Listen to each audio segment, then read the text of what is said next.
Welcome, everyone. We're glad you're here to the Cyber Threat Workshop from RiskIQ. My name is Josh Mayfield. I am pleased to be here today with Benjamin Powell, and we're going to look at, as I was mentioning earlier, a couple of ways to expand investigations. Instance number one, the kinds and the aspects, is expanding your awareness of threat indicators, threat actor fingerprints, adversary infrastructure, and so forth. And then the second is expanding your scope beyond just your own attack surface to third-party attack surfaces. What risks are involved there, and how can I look at a third party's attack surface just like my own? So when I find a threat relevant to myself and my extended enterprise, I can then extend that same logic outward to nth degree parties to understand where they're threatened and do I have any risk through a chain reaction. But first of all, today's session is being recorded. The second thing is that we try to make these very interactive. And so throughout the workshop, we're going to have exercises we're going to go through. Raise your hand, ask a question, put it in the chat. We're here to answer those on the fly. You're going to get into actual utilization of things. And so with that, let's get into what this will look like today. So if we go to the next slide, as I mentioned, my name is Josh Mayfield here from RiskIQ. Joining me today is Benjamin Powell. And Benjamin, you want to give the folks an introduction to yourself? Sure.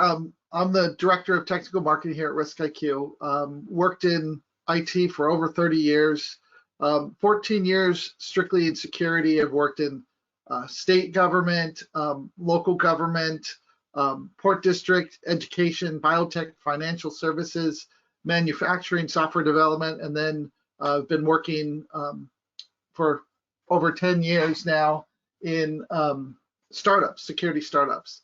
Fun fact, I spearfish, and with telling that to people in our industry, they don't want to take my emails, but I actually swim in the ocean and catch fish.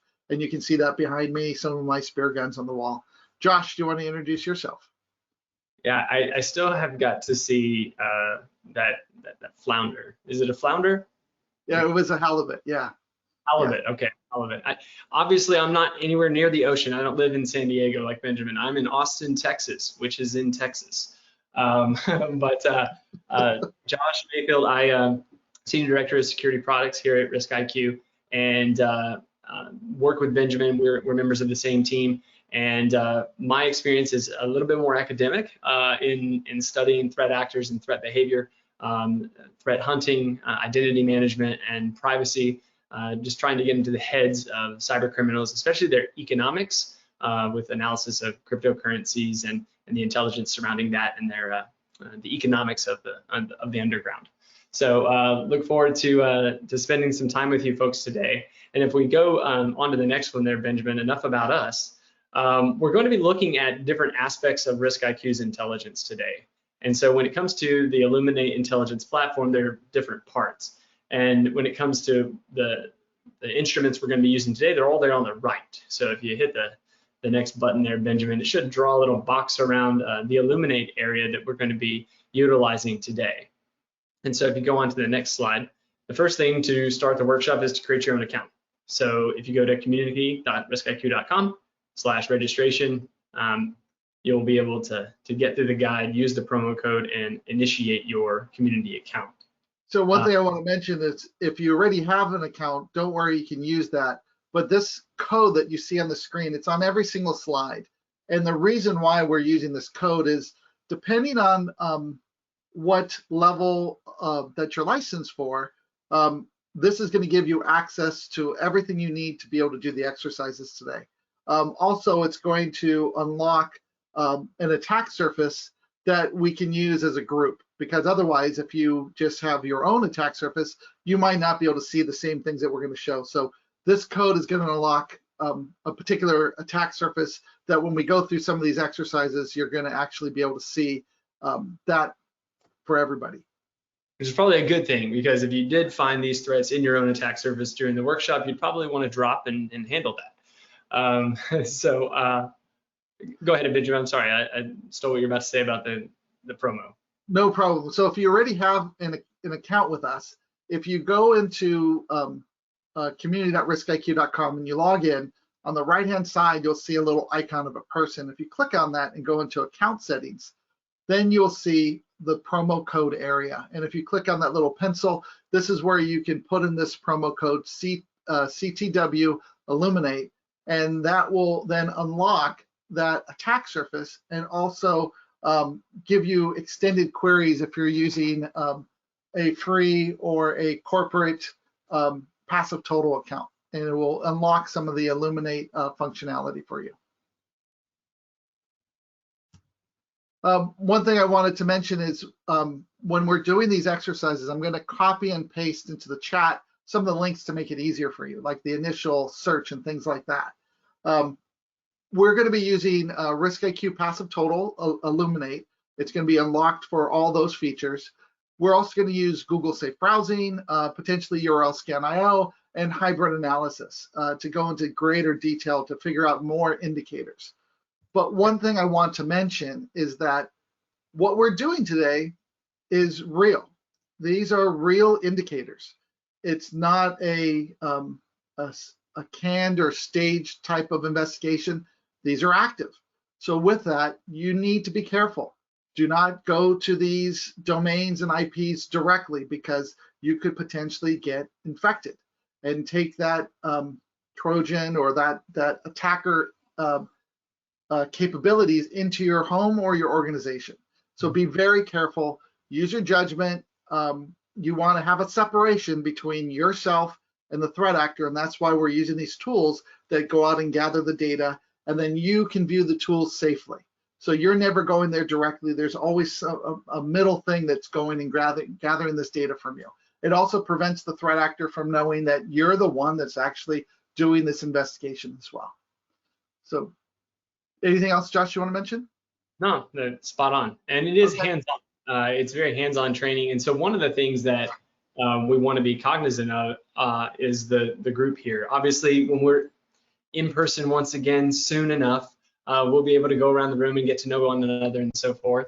But in this setting, in this environment, just gauging where folks are, what use cases are important to you, and just making sure that as we go through things that we're accounting for the things that are concerns for you.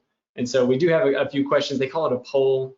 It's not really of that political variety, but just trying to understand initially just how long you've used threat intelligence, because some of the concepts we go into, just it helps us to understand where we can go into and what baseline level of experience the group has here. So we'll give that a couple of more minutes.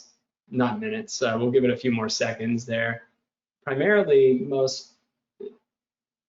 yeah, that's just about everybody. If we'll give it a couple more seconds here.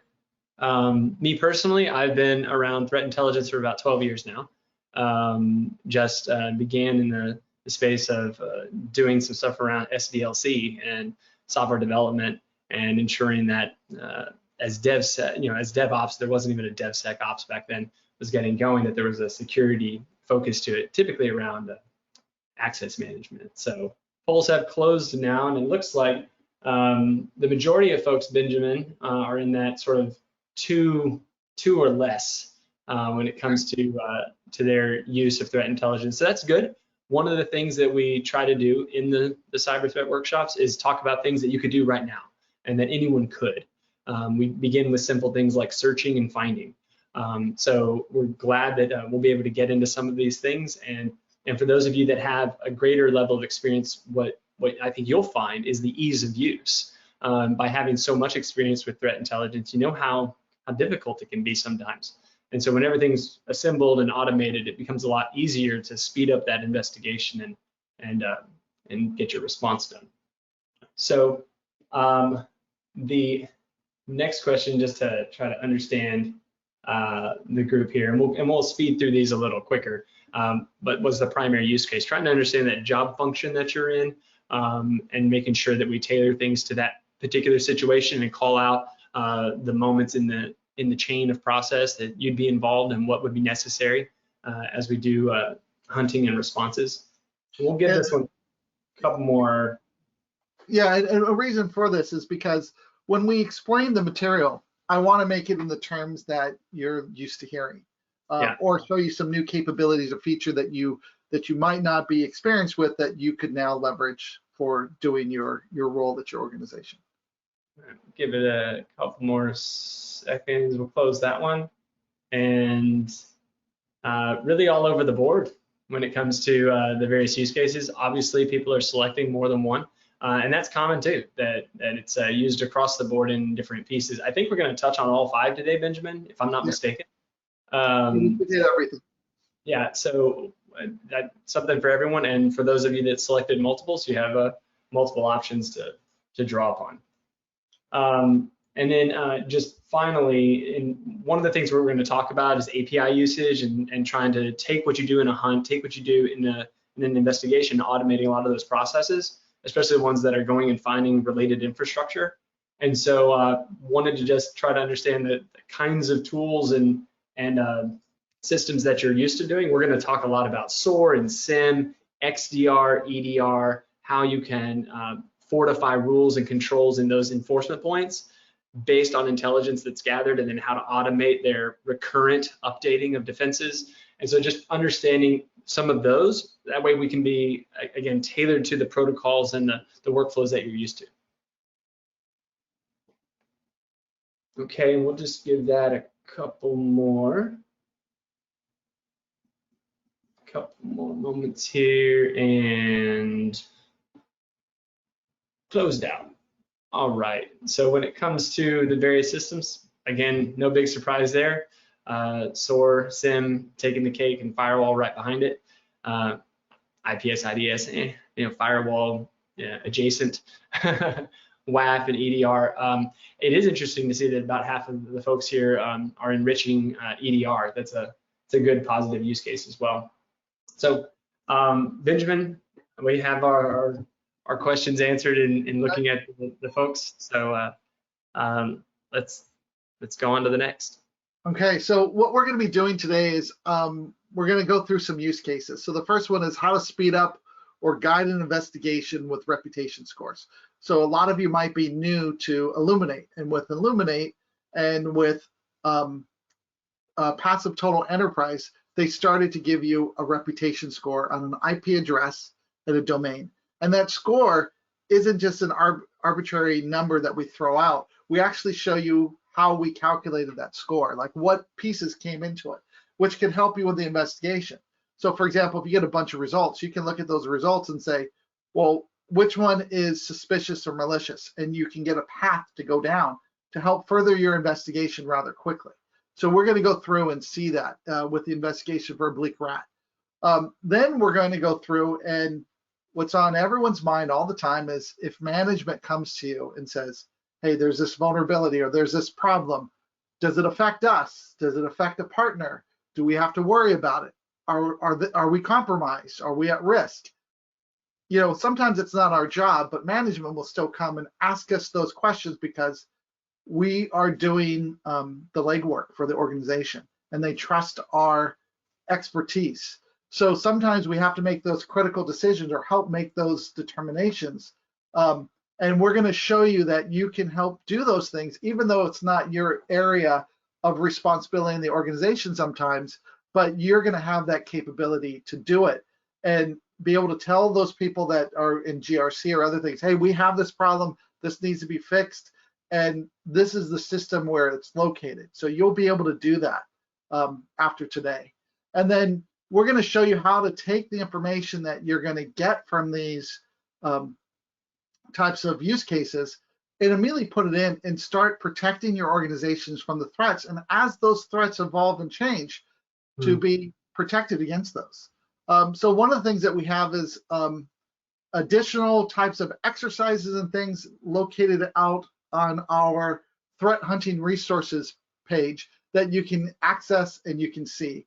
So when we're done today, the script that I'll be using, I'll make it available tomorrow that you can download it and start using that script as well if you wanted to. Okay, so Josh, you want to start? Yeah, so just in level setting with everyone, we all know that there can be challenges when it comes to really illuminating what's necessary when it comes to threat intelligence, to really accelerating a security program. And a lot of it is circumstantial. I mean, there's a digital world now. There's nearly infinite assets. They're bombarded by attacks, and they're continuously evolving, changing, expanding, and in kind of an elastic way, up, down, left, right, no real center there. And there is no 0 point. There's no place we're going back to or some place we can measure from. It's just sort of expanding in every direction. We have to find what matters, but everything is noise. And so being able to get to something of relevance, something that's insightful, can be difficult. And when it comes to, what can I get out of it? There's need to know, and there's nice to know, and then there's I can act upon this kinds of intelligence. And what we want to tend toward the latter when it comes to being able to take something and, as we were mentioning earlier, updating defenses and doing it round the clock, moment by moment. As the internet changes, so too are the protection coverages.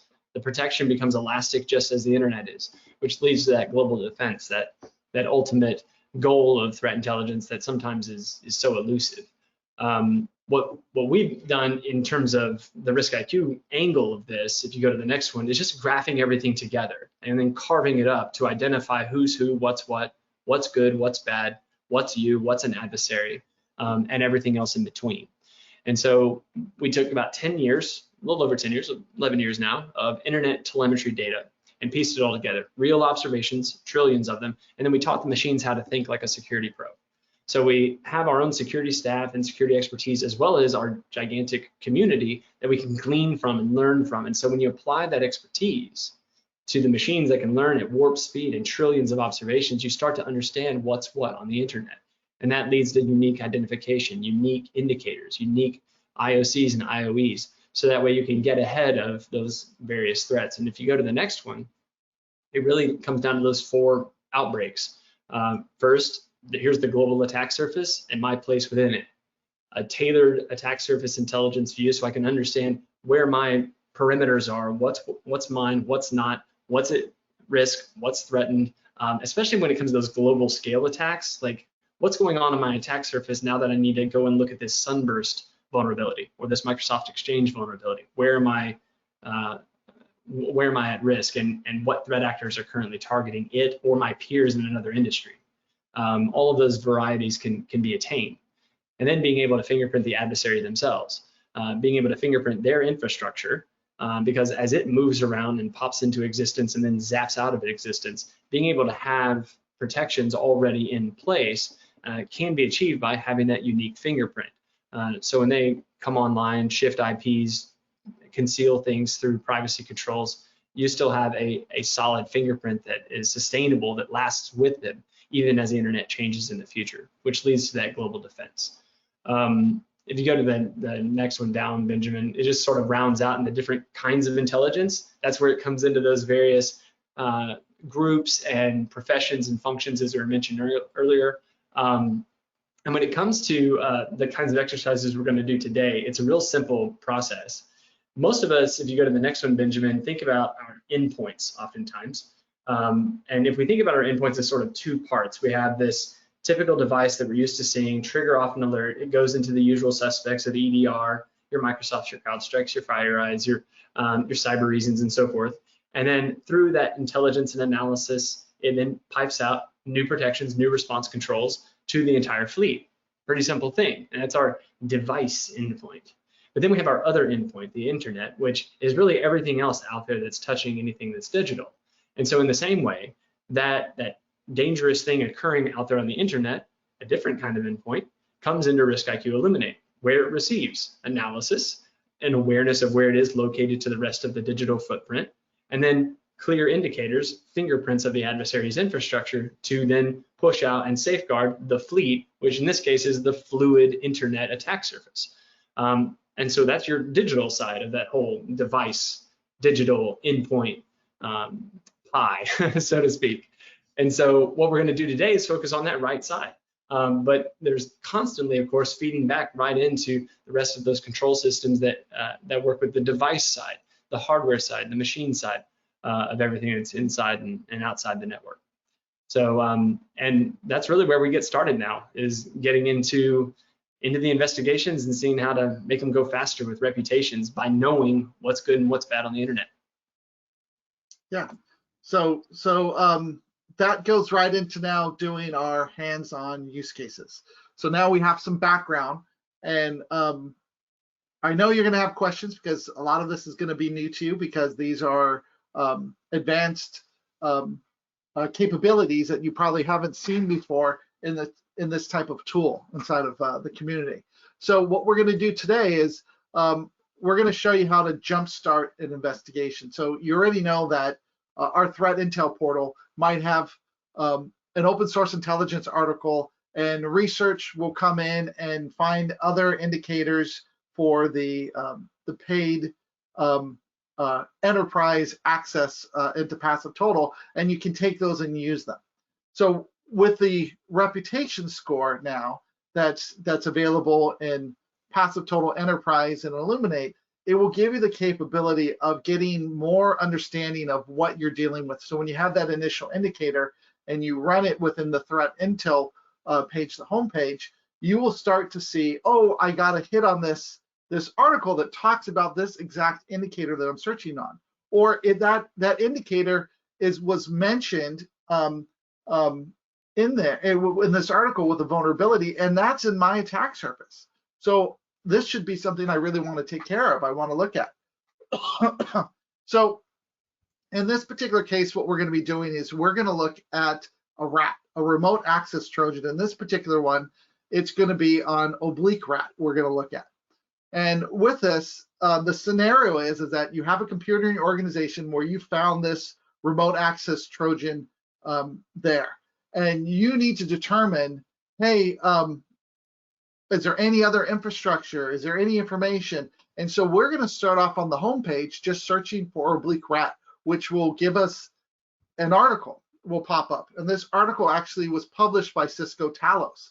And inside this article, there were basically 4 indicators that were published, 3 domains and 1 IP address. And we're going to start with that IP address, and we're going to go through and we're going to do that initial query. So what I'm going to do is I'm going to copy this real quick, the initial query, and I'm going to put it into the chat. Okay, so look at your chat right now, and here it is. And I'm going to bring up my browser.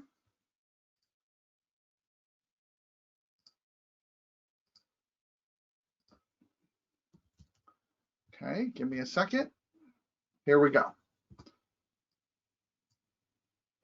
So if I search for Oblique Rat, an article will pop up down below. Okay, and that's the same one I just gave you. So if we take a look at this real quick, we have the original article. So I'm going to right click and open with a new tab so you can see it. This is a link to the actual article that Cisco published. So what we do as threat researchers and investigators, we take all those indicators and we make them actionable right away. Sometimes those indicators are an image. You would have to type them in and you might make a mistake. So we actually go through and pull all those indicators out. So you can actually click on them and see them and start to investigate. So now that we had this remote access Trojan and we did a search and we found an article that talked about it, let's now investigate this threat actor. So what we're going to do is I'm going to right click and open another tab. So if we take a look at the results that come in, this is the classic passive total interface, the advanced interface that we see. When I run this query, there's not a lot of data in here. So if we look at this, there's no heat map. We haven't observed it like having a web page or being up. Wasn't responding. It's not there. But there are some data that's here, and that data can leave us down an avenue of investigation. So I'm going to ask the audience, hey, where do you think I should look? So tell me what type of tab, and I'm going to zoom in a little bit so you can see which tab should I look at first.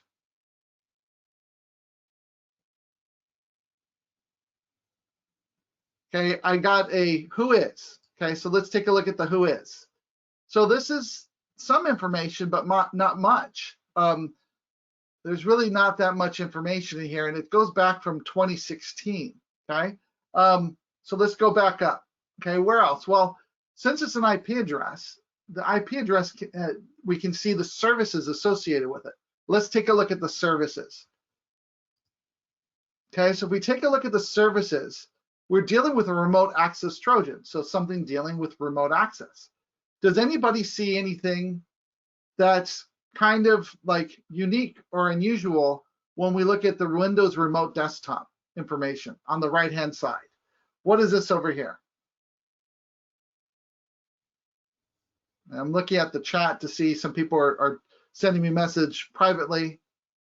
Okay, so we see a machine name.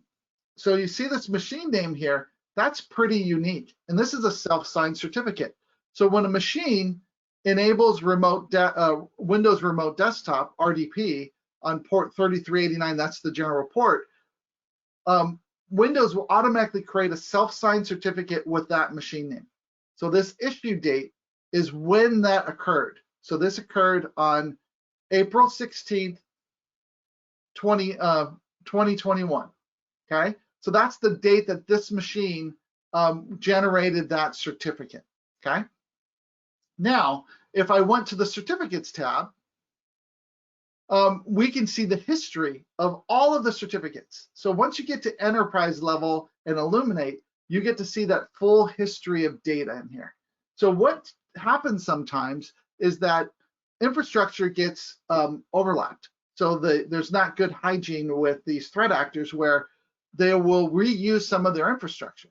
So let's take a look to see what machine names that will show up in the common name under the issue or the subject.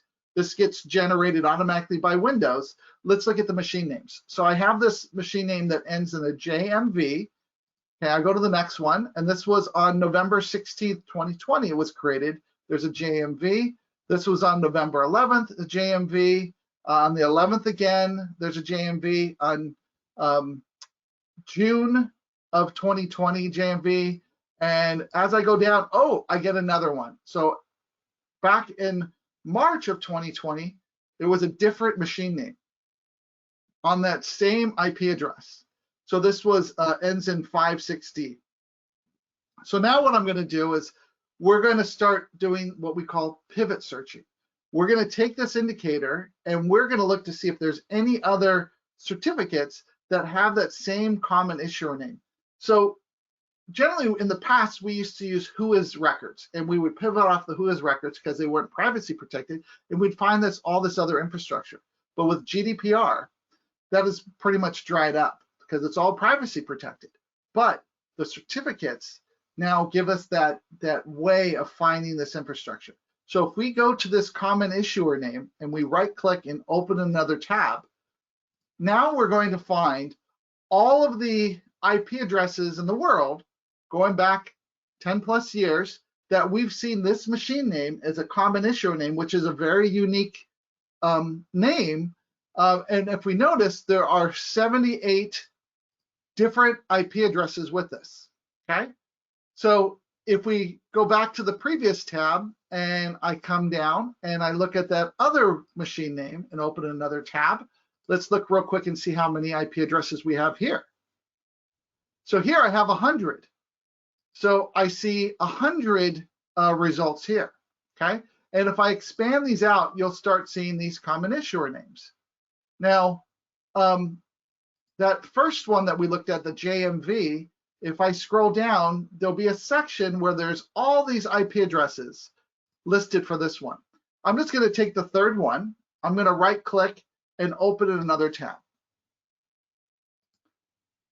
So now if we look at this one, okay, it hasn't been live for a long time. So this is 6 months worth of data that appears here in the heat map. And each square is an individual day. So it hasn't been live for probably a couple years. But if we take a look at the certificates, we can see that as we go through, we start seeing that JMV, and we go down further, and that's that 560. And there was a different one here's a different one, an alternate name that's in here. So we start to see these linkages between the self-signed certificate that gets generated and these Windows remote desktop connections. So we can link these together as we go through. For every single IP address, we'll see certificates. And for those certificates, you might have an overlap on those certificates. And this is a way that you can now start to look at these. And for these IP addresses that we're seeing, for example, let's go back and let's grab another one. So let's grab this one. So if I copy this, and I'm just gonna right click on the RiskIQ logo and open another tab. So it brings up the main screen. And if I search from this interface, from the home screen, I start to get these reputation scores. And it will start to show me, hey, this is suspicious, because the ASN, we've seen a lot of malicious activity on it. Hey, it has a self-signed certificate. And the country where this is hosted, we see a lot of activity. So when we add up all these different things that might just be unusual or warning, the score gets increased. And when that score gets increased, once it gets over 50%, it becomes suspicious. Once it gets over 75, it becomes malicious. But now that we know how to find the infrastructure chains for this remote access Trojan, the next question becomes, well, how can I scale this? Because if I went through and I looked at 100 different IPs, and there could be multiple machine names there, and then I have to go look at those machine names and then find, hundreds of IPs. This could be days or hours to do this investigation, and I might miss something. So as seasoned threat professionals, you might say, well, I would create a script, and the script would go through and do this. So I actually did that. So we're going to bring up, I'm going to bring up the script I wrote, and we'll go through, and then I'll explain what we did. So the results here, I have over 1,900 different domains. And remember, we only had 3 domains to start with. And for each one of those, I had it calculate the score. So there's over 586 suspicious and malicious domains, okay? And I'll go through and I'll show how I did this. And this is the script I will make available. This is in a Jupyter notebook, so you can see how this worked. And we have 90 different IP addresses, unique IP addresses. So there's 91. So there's an additional 90 IPs that are all suspicious and malicious. So this is the type of results that you could take and put in your firewall, your IPS, your EDR, your XOR, all that type of information. And every time I run the script, it will go out and gather this data. And these reputation scores are dynamic. So if something was bad and they cleaned it up and it's no longer bad, it wouldn't have a suspicious score anymore. So that would fall off. So these are always calculated on the fly. So you can get up-to-date information based upon the data that we've gathered ourselves and the telemetry and the knowledge that we have of these different IPs and hosts and domains to be able to know if something is good or bad. So let's go through and take a look at what I did. And I only went out 3 degrees of separation from that IP address. So this script starts off with a single IP address, and it grabs all the certificates. So that's what you see here is all the certificate history it found. Then it takes that certificate, the certificate SHA-1s that we found, and says, give me the details on each one. And this is where you'll start to see those machine names show up. And then if we look at the results that came in, we got those 2 machine names that we saw in the GUI that we went through. Then it goes through and says, give me all of the certificates where I see that and the IP addresses associated with those. So that's what comes out here. Then from those IPs, it says, hey, give me all the SHAs that you see, because I'm looking for more than just those 2. I want to see every SHA that I had for those. And that's what comes back. And then I get the history on those SHAs, and you'll start to see new machine names starting to show up. And as we go through, we get all these results for the common issuer names. But then I capped it off to say, only show me the results that have a win in the beginning of that common issuer name. So now I have these 13, 1, 2, 3, 4, 16 different machine names, unique machine names. And then I went through the process to say, hey, give me the certificates associated with those and the IPs. And then once I had those, give me the domains that were associated with those IP addresses. And then I went through and said, go out and give me the scores for every single IP and every single domain that you had. And that's the results you see here. And then I filtered them to give me the results. Now this takes about 10 minutes to run when I run the script because it's a lot of calls. So remember, for every IP and domain, it's doing a dynamic lookup to say, give me that score, and it has to calculate that score and send the results. So this is about 10 minutes of work for your system to run, but anybody can run this. I can have it run every day, for example, grab those results and automatically take that information and work with it. So are there any questions that have come in for what we're showing right now? Because I want to make sure that we go through, and if there's questions or aspects that you want to see, that we go through this together. Yeah, one of the things, Benjamin, maybe if we could go back, could you take folks through the click path in just a real steady cadence of going to the common name, and then from there expanding out?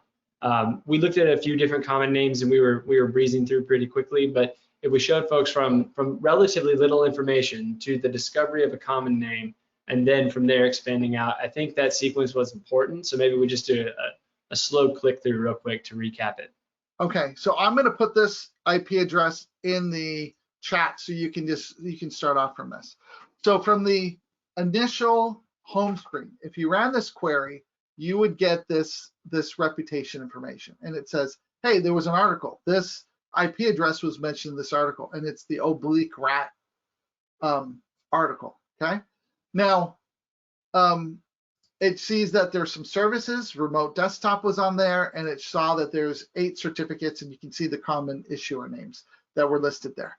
Now I can click on the details, and when I click on the details, this is going to run this query and take me to the advanced search capabilities and passive total. So when I run this query now, it's now going to bring me the results. But we haven't seen really any activity on this because this is being used for that remote access connection that the infected machine is communicating out to this other machine. And that's what's making that connection. That's how they're getting in. So if we look at the heat map, we haven't really seen that much activity, but because we go to every single IP and we go to every domain that we see on the internet, on the IPv4 space, we're gathering the ports and the services that we see. We're collecting the banners. So it's not just web pages, it's everything, okay? So with each thing that we look at, we'll go through all the tabs real quick. So we have the whois information that's registered for this IP. We have the certificates, and in each one of these certificates, you'll see the common issuer name that's listed here, okay? And by looking at the history on the left, I can go back in time and start to see every SHA, every serial number, every common issuer name, and each one of these facets, I can click on and find that anywhere in the world, where we saw that SHA, where we saw that serial number, where we saw that common issuer name, if they had an address or an organization name, all of those are searchable. This is similar to like what we would do in whois information, okay? So we also look at the components. So inside of here, we see, hey, it's a Windows operating machine. It's a Windows remote desktop is there. It also had FTP enabled, SSH, and it's using Core FTP, okay? Now, the open source intelligence tab is telling me the article that we looked at from the main page. Right, referring back to where we started. Where we started, yes. And then because I have Crowdstrike internally, if I had any machines in my EDR that was communicating or talking to that machine, I would get a hit. And so I actually had a desktop that reached out to that bad place. So this could be how we initially got that information to say, hey, there was an endpoint. So as I'm doing this investigation, if I have Crowdstrike, when I run a query, it's querying my Crowdstrike and bringing my data back in. So I can look immediately and say, did I get a hit on this internally? Oh yeah, I did. and if there was any threat intelligence that CrowdStrike knew about this. And for this particular IP, they didn't. But because we had that open source intelligence that we had collected, we had a hit on it being Oblique Rat from Cisco Talos. So we have that knowledge that we can use. And then if I also have Microsoft, I can do the same thing for Sentinel or Defender. I can bring that same information, but I didn't have anybody that reached out with that. Okay, and then the services that we see. So we see the banners, we see the results if it's opened or closed, and if it was filtered. So this was a filtered result that we're seeing, but we're seeing all of the fields that are in here, and that issue date is the date the certificate was created. So if this was on a VM and they created it and did it and then blew it away, but we were able to go and grab that signal, grab that information before it disappeared, it's now in the history. And from here, I can either search on from the Windows remote desktop services or from the certificates. If I right-click or click on it, that will now run the query to say, show me all the certificates in the world, going back to the beginning of time that RiskIQ has data for, and show me where that machine name shows up in the results. And you can see here they show up, and on which IP address are they associated with, going back in time. And you can see the first and last seen dates. So this was seen March 22nd, and the last date we saw it was on April 28th. And then if we went back to the very beginning, it's 78 rows. So give me a second. I'm just going to expand this out. The first time we saw it done was back in April of 2020 on that same sort of ASN.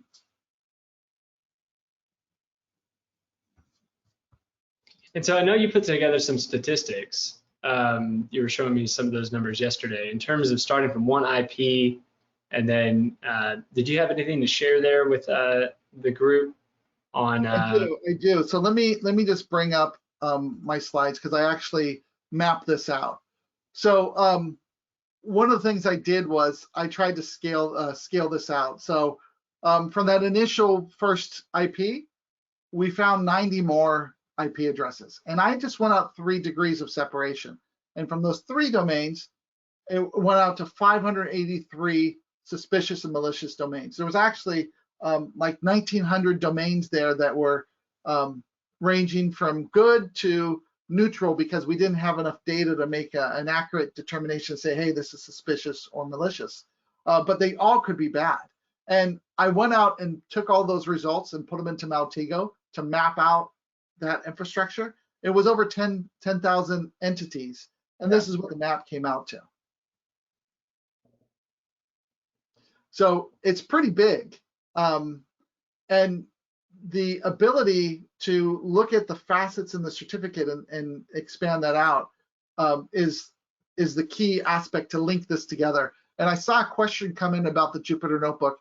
This is what I'm going to put on the resource page this evening that you can download and you can run these queries. Now, I'm also going to, when we send out the link to the recording, we also created a new Python wrapper, which works a lot more efficiently than me just going out and doing these individual types of queries.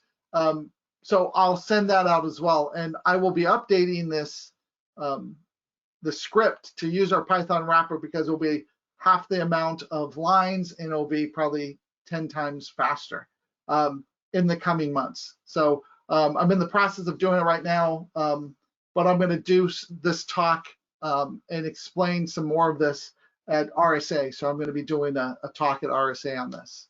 Yeah. And so, folks, if you're here still, I know that was sort of rapid fire, but in no short order, we started with one of those little dots and understanding what it was from a typical Talos OSINT article.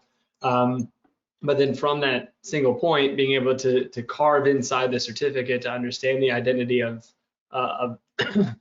the threat actor, and then seeing where those fingerprints and identities show up later in other places, and then tracking that infrastructure to go from 1 to 90, and then you said 3 to on the domains, it was 300 to 500 plus, right, Benjamin?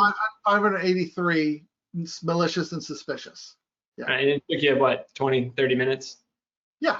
And then this script took about 10 minutes to run. Now, a question came in asking about Crowdstrike. How do I get the Crowdstrike data and the Microsoft piece? So inside of Crowdstrike, if you're the admin of your Falcon, there's an app store, and you can add the RiskIQ app, and basically what it will do is it will provision keys.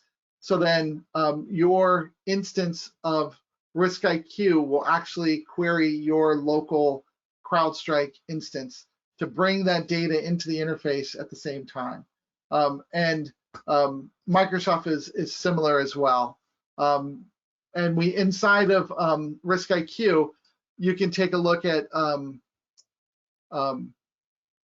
microsite, and inside the microsite, it will show you all those integrations. So if you click on the little person, you can look at integrations, and you can see all the different ones that we have out of the box that will connect up and go. And if you take a look at the Microsoft one, it will take you to that information and explain what you need to do to enable that, and the same for the Crowdstrike. So trying to make sure I got everything. Yeah. And one thing I want to mention is if you really like the scripting that capability, we'll do a Threat Hunting workshop that will be focused on using the Python wrapper in the scripting. So just let us know in the questions in the comments. Yeah. And so great questions from everyone, and just moving a lot of rapid fire through the interface there. The second one, and again, the first aspect that we were talking about in terms of expanding investigation was going out and getting more indicators. And so we've just gone through that use case that illustrates how you can go and get more of those indicators and really have a more comprehensive shield against newly found threats.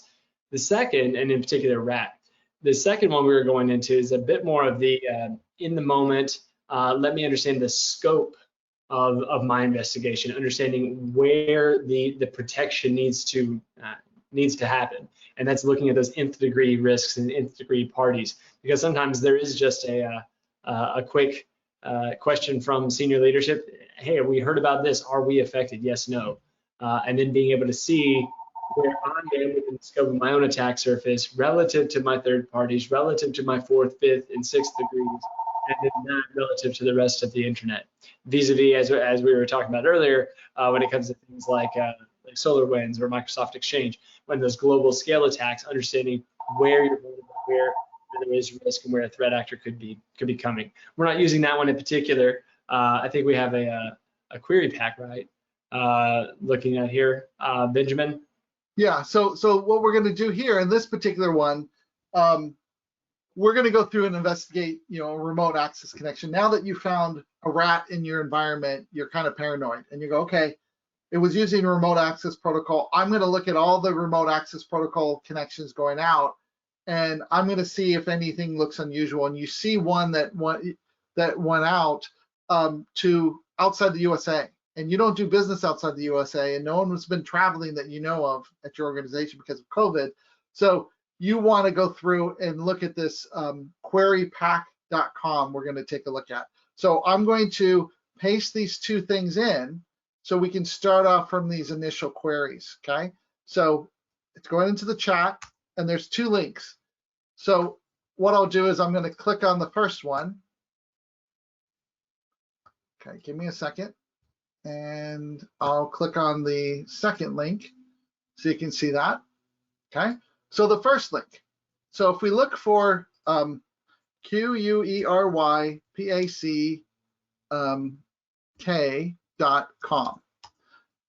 So if we go to Google Safe Browsing, a lot of us use this to check to see if something's good or bad because so much activity and they see so many things.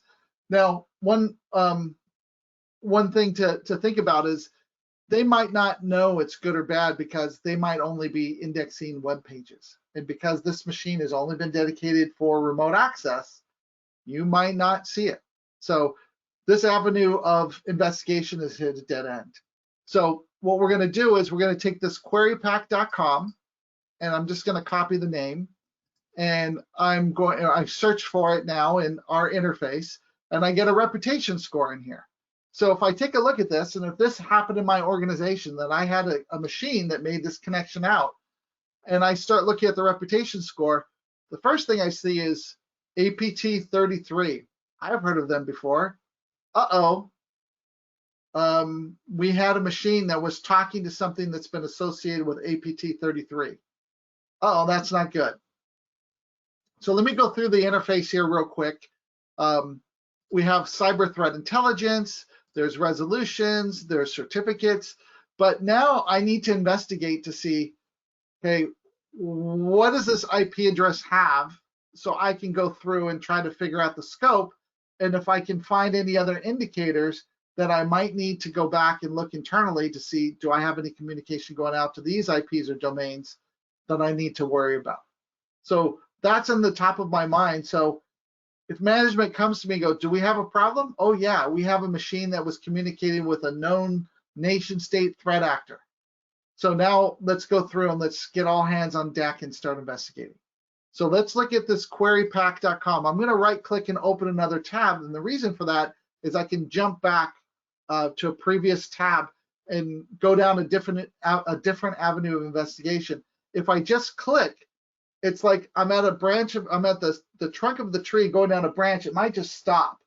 And then I have to go back. I like it where I have the tabs, so I can just jump back and go down another one. And I can save all of my tabs into a folder and bookmark them all into a folder and have my investigation preserved. That's the way I like to do it.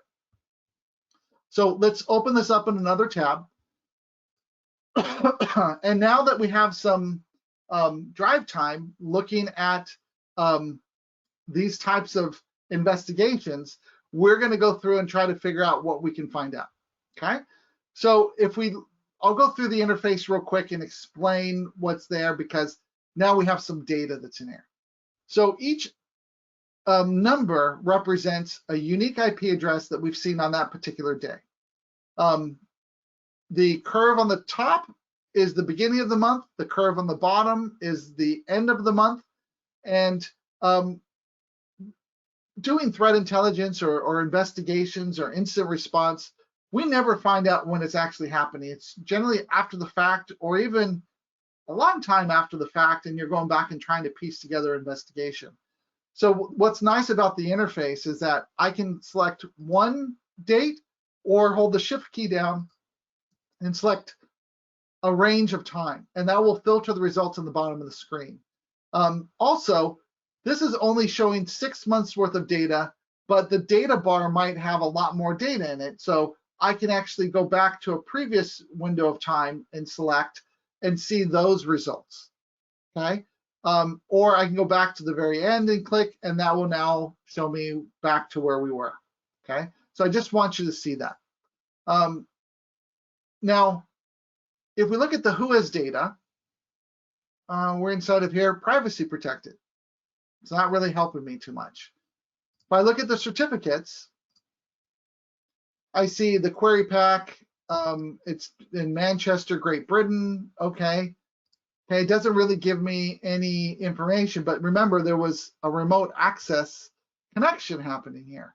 Now, you don't see the services unless you look at the IP address. So we're gonna have to go look at that IP address, but I wanna look at the components to see what we saw running. And we saw Microsoft IIS running here, so it's a Windows machine. We see DNS records that we see listed here. Okay, a lot of mail exchange, name servers, start of authority. So let's go back to the resolutions. And if I click on that IP address now I see all of the domains that were associated with that IP address, and I see the services. So let's take a look at the services. And I see IIS, I see remote desktop. Oh, and a machine name. So now that correlates from what I saw internally, that there was a remote access going out to that IP address or that domain. So I can now use this to go and search to see what I find, okay? So if we take a look at the different services that we have two that were remote access. We have SSH, we have IIS running, SQL, and we have this information, okay? So let's take a look at the certificates, okay? So if we take a look at the certificate, sometimes when you go to the services and go back to the certificates, because I'm using GoToMeeting webinar, I need to refresh. It won't let me click on certificates once I go there for some reason. So if you get that problem, just refresh. And now it should allow you to get into the certificates, okay? So I have this machine name 1B6, and I'm just gonna go through and see what other certificates I have in here real quick. Oh, I got a couple different machine names in here, okay? So these will all be avenues of investigation that I would want to go through and look at, okay? All these self-signed certificates, okay? So so far I've seen 3, that's a 4th one, a 5th one. So 5 different machine names that appear, okay? So Self-signed, all self-signed as well. All self-signed because when you enable the remote Windows Remote Desktop, it creates the self-signed certificate. And I can see when these were created by looking at the issue date. So April 13th. This was created on March 14th, 2020.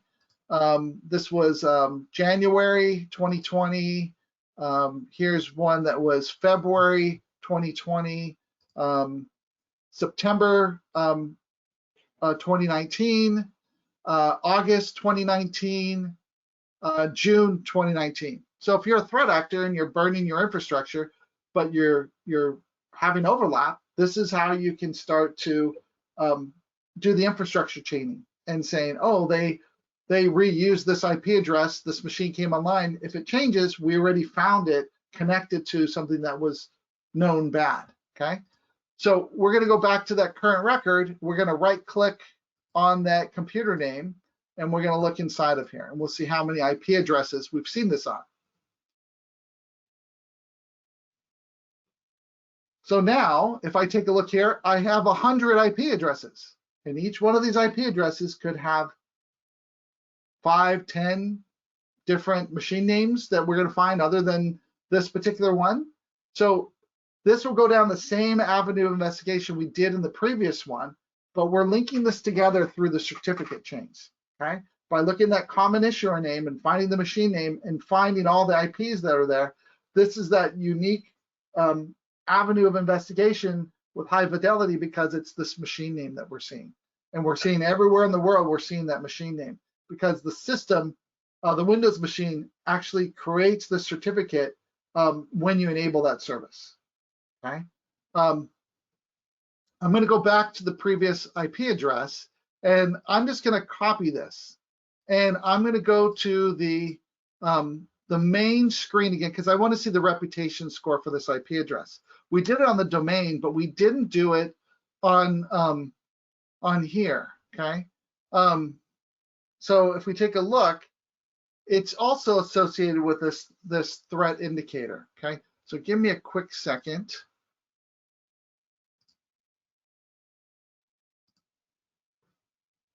I'm opening up something because I want to make sure I get this correct.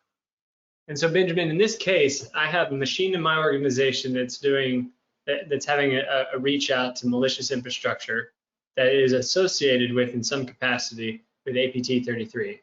Correct. But it's though APT33 goes around putting, a sign out front saying this is my infrastructure.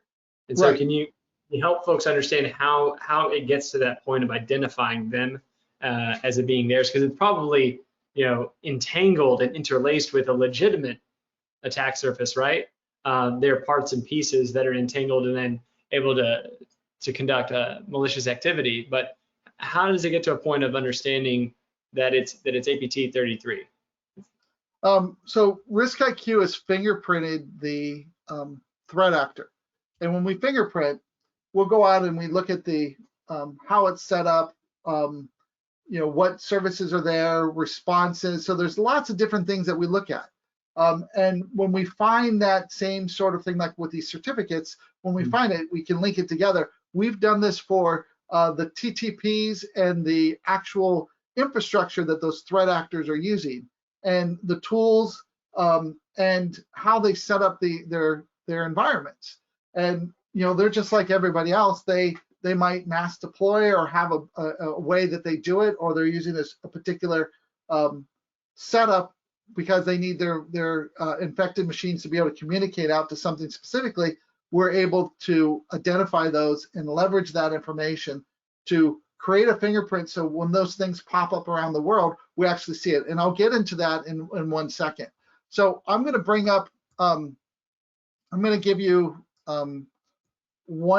two more different things to look at. So we looked at this, we'll look at this IP address, this machine name, okay, and this IP address, okay.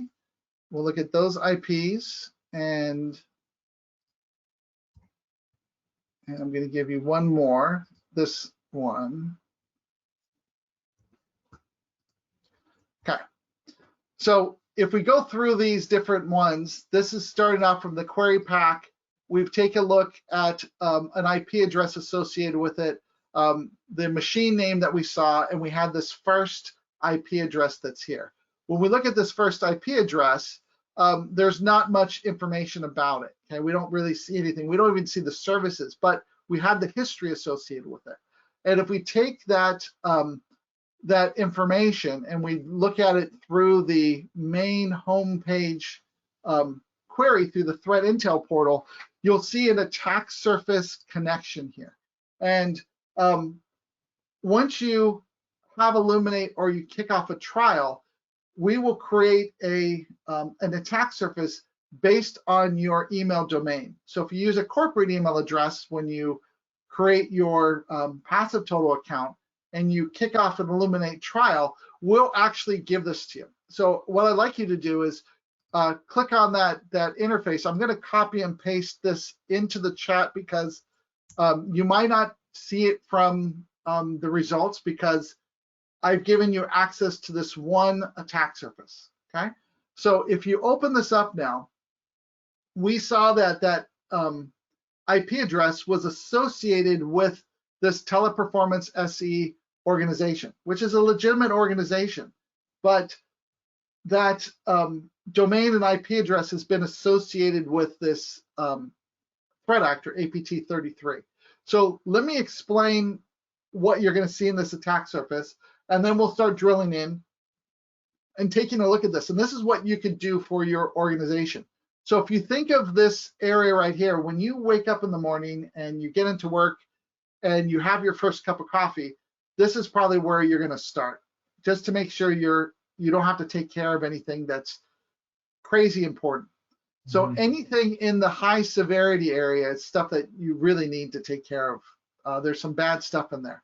It might be because there was a 0-day vulnerability with Exchange and you have Exchange running in your environment. Medium severity might be things that you might have to coordinate with others. You might have some vulnerabilities that are not critical. There might be some expired certificates or certificates that are expiring. And low stuff might be just hygiene, things that you might need to think about, like in the future, hey, we need to take care of this because, hey, this is old technology. It's been deprecated. We should be upgrading to something new. Now, this middle section is actually your attack surface. What we found on the internet that your organization, or in this particular case, this other organization, which could be a third-party attack surface.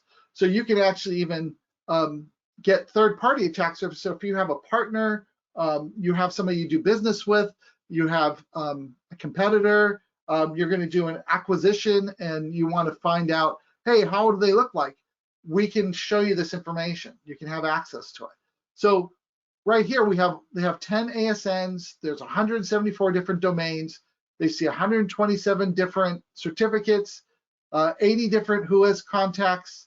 There's over 24,000 hosts, 2 different host providers in the cloud, and over 9,000 IP blocks and over 17 million IPs that we see associated with it. And then the breakdown of the web services and the web frameworks and the different, they're using Azure and Cloudflare. And this next section is really important.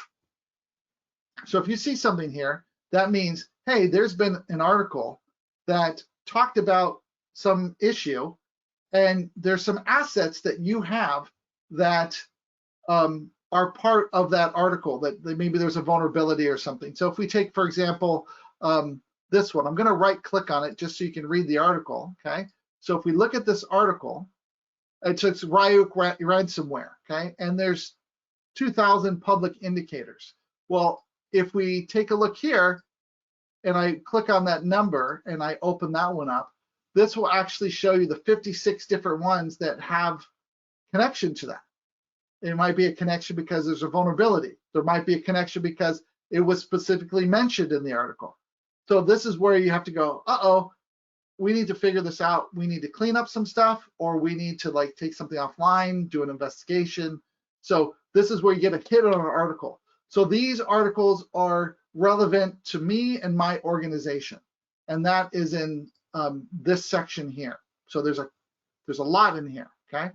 Now, this next section talks about all of the ports and services that we see running in that attack surface. So they have a lot of SSH, FTP, RDP, all of those things. So like if you don't allow RDP in your environment and there's RDP enabled, you're going to go, uh-oh, or we're not using FTP because it's not secure. You would be able to go through and immediately see all of those assets, for example, right here that have FTP enabled that were part of that attack surface. So this gives you that intelligence that maybe GRC is responsible in your organization, but you're ultimately responsible for the security, and this gives you a visibility into it very quickly, that as we discover the internet and we update it every day, this information is up to date for you, that you can take action and you can see what's happening. And you now know which assets to go and talk to the other department and go, hey, you enabled this and it's not supposed to be enabled. Or why is this service open? What are the firewall rules that are, or the mitigating controls that are protecting the FTP? Why could that be discovered from the outside world if you have those mitigating controls? So that will give you that type of capability. And then the next one is like compliance and domain type of hygiene, to see what's expiring, what has expired, and what's happening, so you don't have problems. And then this next piece is how we look at your organization and what your IP reputation is out in the world. And for this particular organization, there's over 609 different hits for domains or IPs that are involved in DDoS, credential harvesting, remote access exploits, command and control, scanners, spam, and so this gives you that capability to see what's happening. So this is what we call the attack surface, and this is automatically created, and it's available to you in Illuminate to see your own attack surface and to quickly see any new publication that comes out, to see if it affects you, to see if there's a vulnerability or a problem. You can immediately dive in and get that value to see what's happening. And that same look and feel that you have for yourself, you can have on a third party. Nth degree of third parties. You go as far as you want. So when you look at yourself and you know you're secure, but you rely upon an application or a service from another company, and they might have a tie into you, and if they have a vulnerability or problem, now you have a problem. And what we generally do is we send them a survey. Please fill out this form. We're going to do a spot and time audit. This is daily. This is daily updated. So they have a problem, you know when it's fixed, because it won't be there anymore. Yeah, Josh, I guess you have anything to mention? Well, I guess just the simple thing too is that you don't have to change your orientation the same way that you look at your own attack surface. You're just stepping into someone else's. Obviously, right. We're from RiskIQ and we're looking at Teleperformance SE's attack surface, and being able to do that as well, again, across peers, digital dependencies, the digital supply chain, customers, apps, partners, portals, just anything and everything that's touching that attack surface and being able to step into others and to see it the same way, like to see my critical vulnerabilities and the threat intelligence that's related to it, but then being able to step into someone else and validate a lot of things. I mean, questionnaires are fun, sure. Snapshots are okay, you know, at that moment that they happen.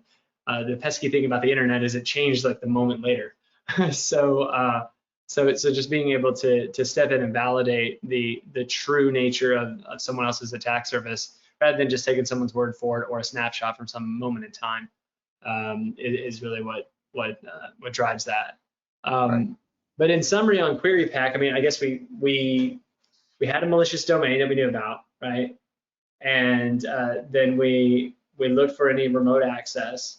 We found it with port 3389, right? Right. Went into the same common name concern again, being able to extract that common name, and then from there expand to a lot more certificate searching, a lot more IPs connected, a lot more domains connected, and in fact, APT33. And then we look at APT33. Well, where precisely is this APT33 infrastructure? It's inside of, connected to, related with Teleperformance SE. Right. Correct. And one thing I wanted to mention was I went into the red, like highly severe issues, and I picked one, the Sonic Wall one, where it says, hey, if you're running 10.09 or earlier, well, they are, you're susceptible to this attack. Okay. Yes. So this is where you need to go in and do your hygiene, do your cleanup, fix these things that are in the high severity. The medium ones, you might have a little bit of time because you might need to coordinate with other people in your organization or partners to fix some of these. But this now gives you the ability to see, hey, this attack surface had some bad stuff that they might not even be aware of that's been related to this nation state attack. Now, one thing I wanted to show was I didn't go into APT33. So we also have the ability to see the profiles of these threat actors because we fingerprint them. And the same way that we're looking at your organization and saying, oh, there's some new changes, new updates to your attack surface, we have the attack surface of the threat actors. Okay? We gather this data ourselves. We update it all the time. So it's different. And a lot of the security organizations out there use RiskIQ data to do their analysis and to build their threat actor cards and understanding of what's happening. We have that data. So I'm just going to bring one up and I'm just going to show some of the stuff that you can see. Now, we have the description of what they do. We know about their TTPs that are in here, but we also have the indicators. And I'm not going to show all the indicators and go through all this, but open source intelligence they had 410. We found 121 more that's not published yet that we know because we fingerprint them and we see it. So you can actually come in and download this and immediately put it into your environment and even through API pull this down and have it updated all the time and say, hey, I want to block all these threat actors. We know it's bad because it's been confirmed. And we're just not going to allow traffic to them or traffic in from them. You can do that.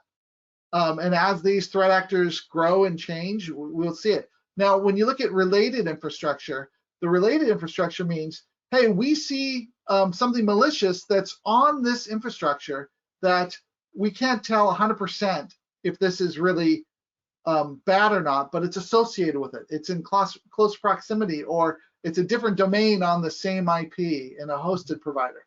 So this gives you the capability of seeing that and to be able to go in and investigate it yourself further if you want to really define if you want to block those as well. So that's some of the capabilities that we have directly inside of Illuminate to help you out. And are there any questions? So like if we take a look there, I'm looking at the questions real quick. Okay. Yeah. Scripting, Iran. Yeah, so this APT33 is from Iran. And the promo code, once you enable the promo code, you should have 26,000 UI queries for the week. So if your promo code is almost out of queries, check the case on the promo code. It's case sensitive. It should all be lowercase. If you still have issues, let me know, and I will. We can generate a new promo code and send it out to you if you need to. So just bear that in mind. But are there any questions on what we saw, or you want me to go into greater depth to any of these different areas before we continue?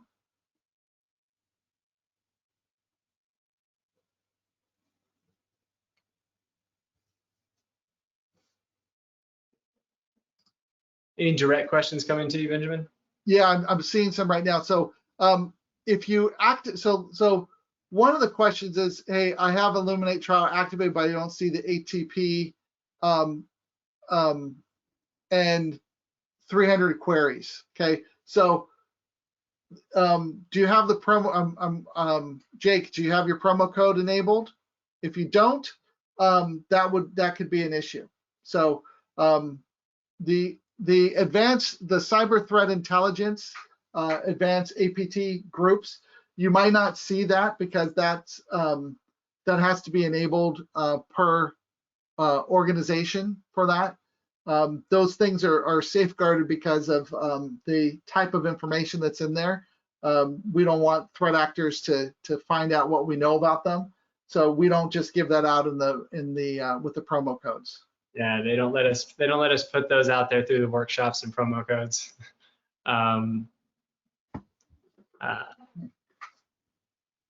Yeah. So oh, there's some more questions that just came in.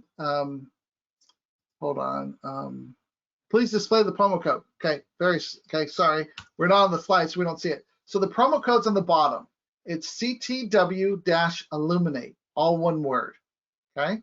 And when you enable that in your account, it should boost your query limit. If you're having problems, we'll make sure that we'll contact you. So just put a message into the chat or a question, and we'll make sure that you're enabled so you can actually play with this and kick the tires and have a good time. Okay. So give me a second.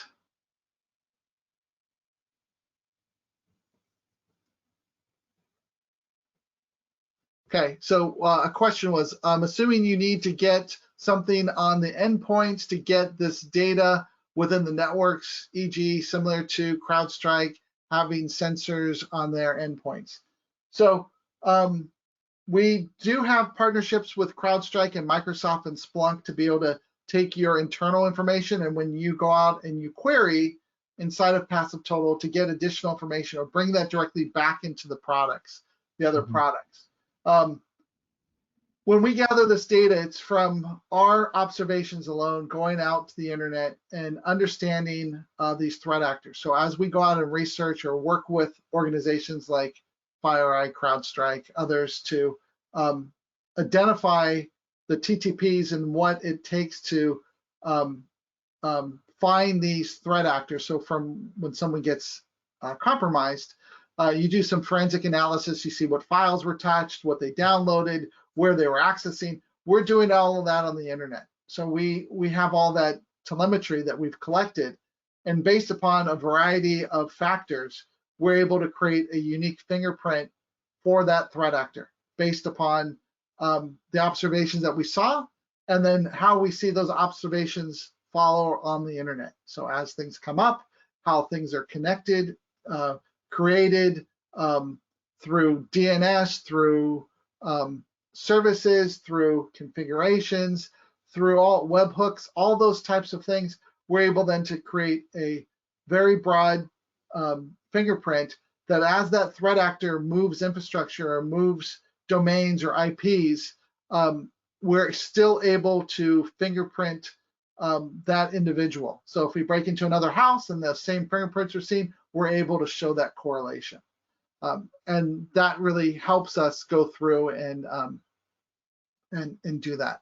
So and insofar as it integrates with that endpoint side, on the device endpoint side, it really comes down to, let's say, again, let's say you had a CrowdStrike, is being able to see CrowdStrike information that their telemetry is gathered from RiskIQ, from inside RiskIQ Illuminate, and then vice versa, being able to integrate that external intelligence that we're drawing up, that attack surface intelligence, even to that third party or those cyber threat indicators that are unique to the internet attack surface and bringing those back into Crowdstrike so it becomes stronger when its endpoints start getting entangled with those things outside the network. Yeah. So when we look at this this malicious domain that we saw the remote access going to, it had an IP address, and there was a self-signed certificate with it. And then from pivoting off of those self-signed certificates, we found multiple additional. We had 100 different IP addresses, and it was also connected to APT33 and connected to infrastructure owned and controlled by Teleperformance SE. So this information is useful because it can really help you identify overlaps between your infrastructure and potentially an adversary's infrastructure. The other thing I'm going to do in a second is to show you some of the tools that these adversaries look at. And one thing to think about is that if somebody's pointing a gun at you, it's a dangerous weapon. You don't care who's pointing the gun at you. That gun's pointed at you, it could do harm to you. And some of these threat actors have infrastructure that they rent out or let people use, or create tools that they can buy and deploy and use. Or actively distribute it. Correct. Right. And so when you have that type of environment that's out there, the important thing to understand is that you need to be able to determine, hey, is there a gun pointed at my organization? Or what are the guns that are out there? Because I want to put protections in place to prevent those guns from being pointed at me. And that's something that Illuminate can do for you as well. So I'm just going to close these out real quick, just so you can. Too much searching. Yes. So I'm making this nice and clean. And if we're back here at the main page, I want you to do Cobalt Strike. Okay. So let's look for this. Okay.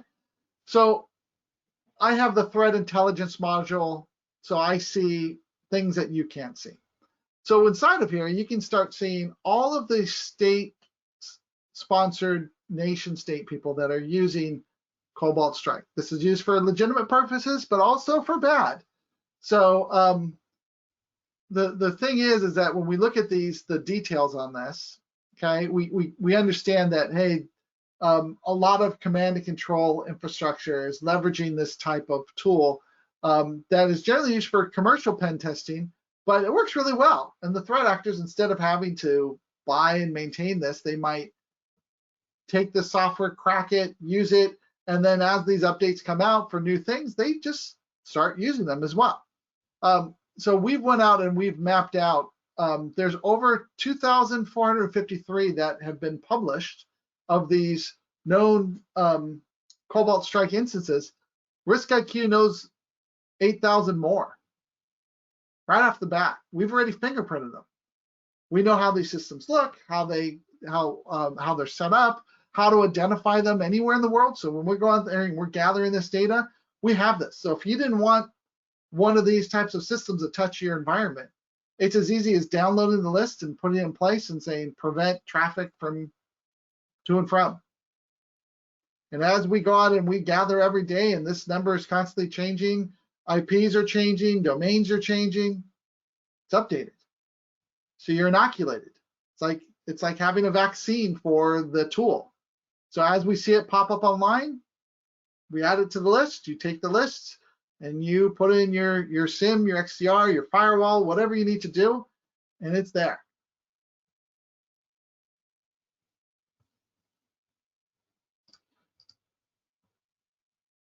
Okay, so I'm going to click on my account settings real quick.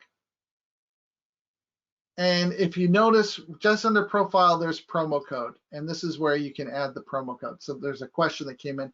I can't see where to put the promo code.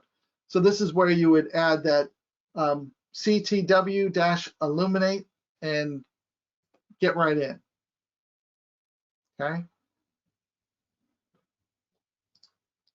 So this is the capability that you now have as an incident responder, a threat investigator, to have more knowledge and information that you normally didn't see because it might have been in another group. It might have been in the risk and compliance or the GRC, but to be able to understand your attack surface. So when you're investigating something, wouldn't it be great to be able to say, oh, I see some connections going to this thing, and to look at your attack surface and go, oh, that's a new VPN that we installed. That's part of my attack surface. Oh, that's okay. To look at that infrastructure, or you see some traffic going to the cloud and you go, what is that? But you notice that, oh, that's something in Amazon services that's related to your organization. It will eliminate those quick things that you might have had to pick up the phone or look up in an IP table that who knows if when the last time it was updated. This is constant. This is automatic. So it's a game changer for you because now you have this additional feeds of data that you never had access to in a single interface to be able to pivot around and not only look at the data sets, but look at the threat intelligence behind it to see your attack surface, a third-party attack surface, a threat actor's attack surface, a tool's attack surface, and take that knowledge and apply it to your organization for inoculation and protection. Anything else, Josh? No, that about covers it. One of the things we wanted to do for everybody that's here today is guide you through the learn more part of the platform. So if you're at community.riskiq.com/learn more, if you go to that link, this will be the last link that we share with you all in the chat. I'll paste that in, Josh, real quick. But if you go there, and Benjamin, you're controlling the screen, so if you want to navigate to it as well, from there, it allows you to go ahead and understand how each of the various pieces work with little micro videos on all of them. And then it also is a place where you can come to a future workshop again, just like today with the button off to the right. But you can also initiate your trial there, and anyone can do that. So any of your colleagues or peers in other organizations and so forth, try it out. Check out your attack surface, see what's wrong with it, understand threats that are related, and so we can get to the business of fingerprinting them, so we can unmask adversaries, and in the game that we're playing for, for the global attack surface, we can win the game because we are entangled with them. We need to deflect and defend ourselves in that entangled world and become elastic with them. As they change and our attack surface changes, protection changes with it because there's intelligence on both sides of that equation. And so get in there and give it a try. It's sort of our, honestly, it's RiskIQ's culmination of a vision that started 10 plus years ago of what if we could bring both of those sides together and being able to see myself as well as the threats that I face in a single place and do so with live observations coming in as they happen. So really glad that everyone was able to be here today. And then as we always do, I'll turn the table over to you, Benjamin, to just answer any remaining questions that we have, and we'll send folks off to become better at threat intelligence.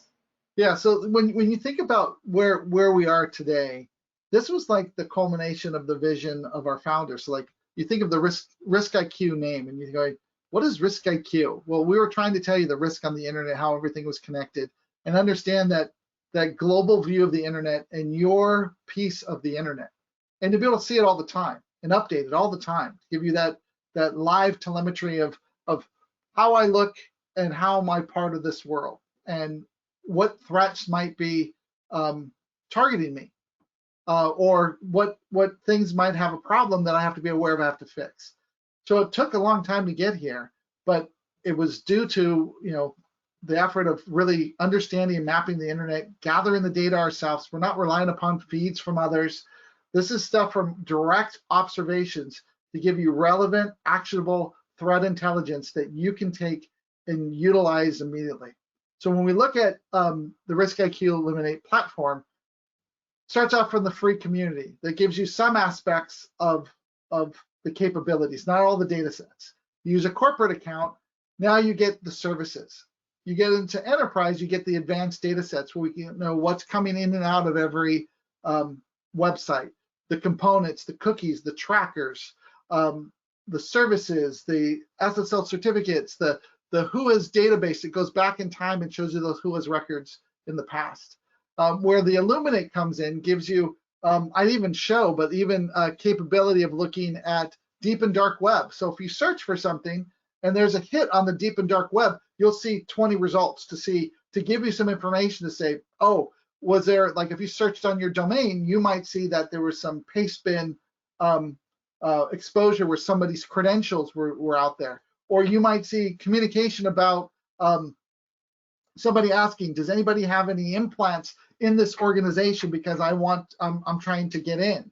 So you might be able to start seeing that activity through that threat intel portal. So that's part of the Illuminate piece, is that when you kick off the trial, when you start searching down below, you'll start seeing some of those deep and dark web searches, and you can look at the details and see all that information. Mm-hmm. The threat intelligence piece is looking at the tools and the threat actors. The security operation piece, this is the ability to do high speed, large amounts of reputation scores to like take your internal systems and to be able to get that data to say, is this good or bad? Give me some additional information. Give me all the facts about if there's a threat actor, if there's a hit on something bad. That's where this piece comes in. And to be able to go in and do those spot checks and look at your different aspects. And then the third party piece is like your attack surface, that same look and feel, but on everybody else, whoever you want to see, and update it all the time and see it apples to apples. So when you have a question, you go, am I protected? You look and you go, yep, I'm protected. You can have that same look and feel when you look at the third party to say, oh, they said they're protected, but they're not. They have a configuration issue, or they have a vulnerable component that's there. Let me get on the phone and call them. Hey, you need to fix this. Well, we did. Nope. We see right here you didn't. Next day you look, oh, it's cleared up. So that will give you the peace of mind to really check all the time, anytime you want, for a third party.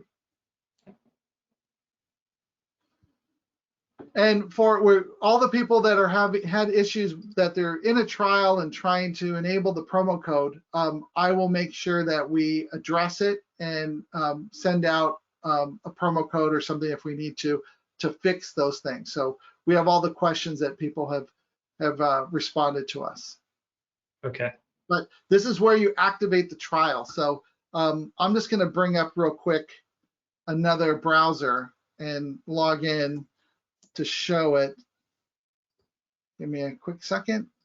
I'm just on another screen logging in.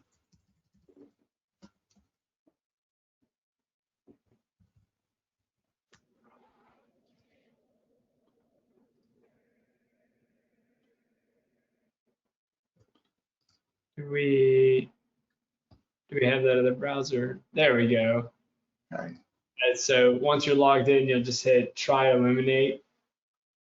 And you activate the trial, and this is what you will see. And you just click off Start Trial.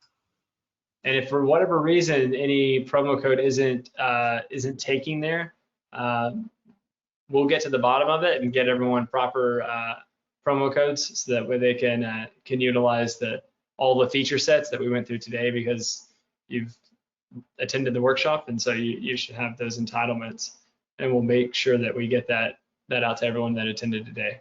Yeah, so today was the first day that we've used the promo codes with Illuminate in a workshop. So if we have any hiccups, we'll correct it and make sure that you're all taken care of. Yeah. Okay. So with that, we're gonna end a little bit early, and okay, Benjamin, please. Okay, and I will make sure you're gonna get copies of the presentation.